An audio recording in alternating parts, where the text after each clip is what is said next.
There is what they call enrollment date in Belgium. You'll be there before the enrollment date. You're not there on the enrollment date.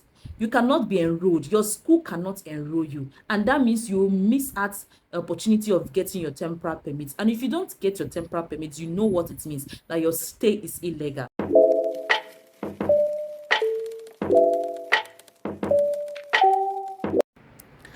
Hi, welcome to my YouTube channel. My name is Chidima, and today we're talking about how to move to Belgium as an international student.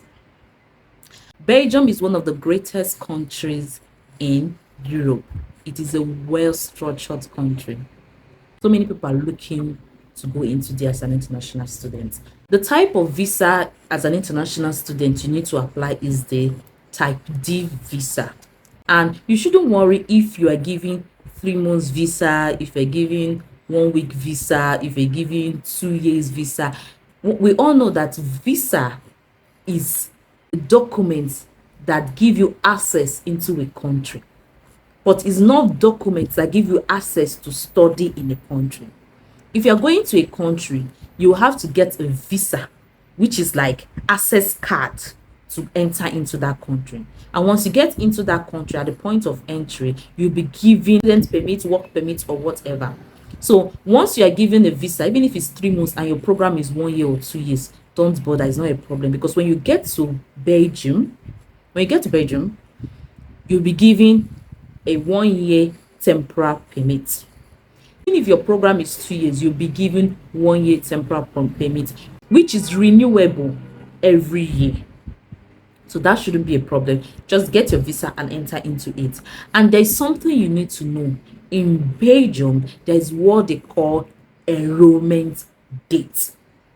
So you need to be in Belgium before that enrollment date. Because if you enter into Belgium after that enrollment date, you will not be given a temporary permit. And that means your admission is illegal, which means your stay in Belgium is illegal. So please, as much as possible, be there before the enrollment date so that you'll be enrolled, and then take that document to go to the office where you can get your temporary permit. And if you go after the enrollment date, your school cannot enroll you. You need to research and be sure when it is the enrollment date so that you'll be there before then. So in Belgium, they have undergraduate program, bachelor's program, they have master's program, they have advanced master's program, and they have PhD. So you have to, if you're applying for any of this program, the documents you need for this, if it's for undergraduate program, what you need is your WAEC results, high school transcript, and eligibility letter. This is if you're going for undergraduate program. Then if you're going for a master's program, you need all this plus your BSc certificate and transcripts. Then if you're going for PhD, you will also need all that plus your master's transcript and master's certificate. In some schools, recommendation letter or reference letter and CV will be required.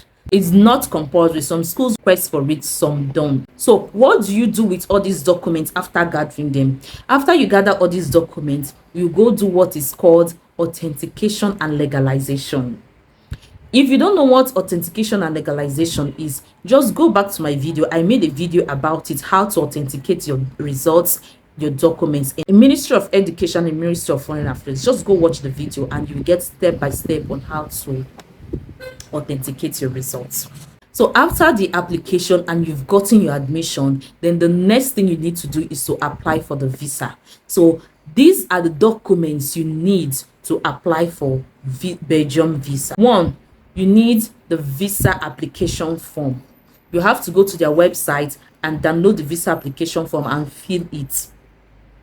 So inside that form is inside the form where you explain your purpose and everything, proof of fund and all.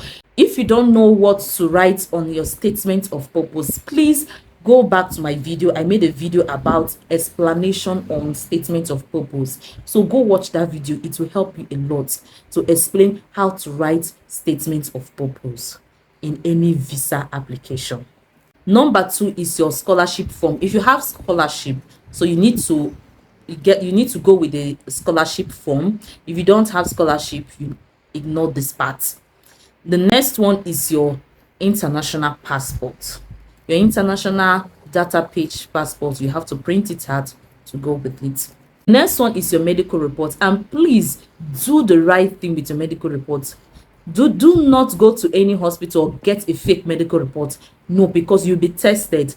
Please go get the right medical report. 4, the admission fee. When you apply and pay for admission fee, the receipt, you have to print out the receipt and submit to. 5 is your flight booking. Flight booking is not compulsory. Sometimes the embassy requests for it, so you go get your flight booking. Next one is your proof of fund. There are 3 methods of showing proof of fund for Belgium visa. 1 is scholarship. If you have a scholarship, you just need a scholarship letter to submit. Then 2 is guarantor method. If you have someone in Belgium that can write a letter to state that they are responsible for you, everything, and the person has a good job in Belgium, yes, you can use that one as a proof of fund. Then the 3rd one is block account. Block account is that you put a specific amount of money. I think is Belgium request for 10,000 euros. I'm not sure. Please go to their website and check. You need to put that money into an account in Belgium. You have to open an account in Belgium and put that money into your account. That money is for you. It's not for the Belgium. It's not for them. When you get to the country and get your temporary permit, they will start paying you that money. They will start paying you a specific amount of money every month until up to 12 months.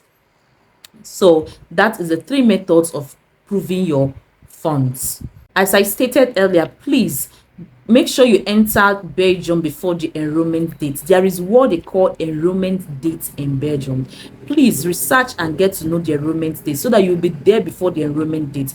If you're not there before the enrollment, if you're not there on the enrollment date, you cannot be enrolled. Your school cannot enroll you, and that means you will miss out opportunity of getting your temporary permit. And if you don't get your temporary permit, you know what it means, that your stay is illegal. That means you have to come back to your country and you've missed admission for that day. So please research and get to know the enrollment dates and be there and be in Belgium before that date so that you can be enrolled. Finally, there's what they call administrative fee. This fee is the visa fee and home office fee.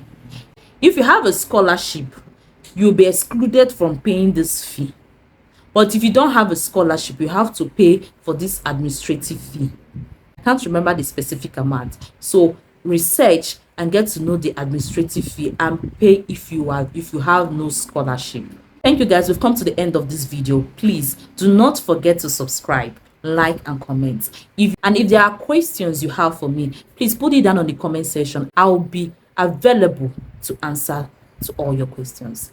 Thank you guys. Bye bye.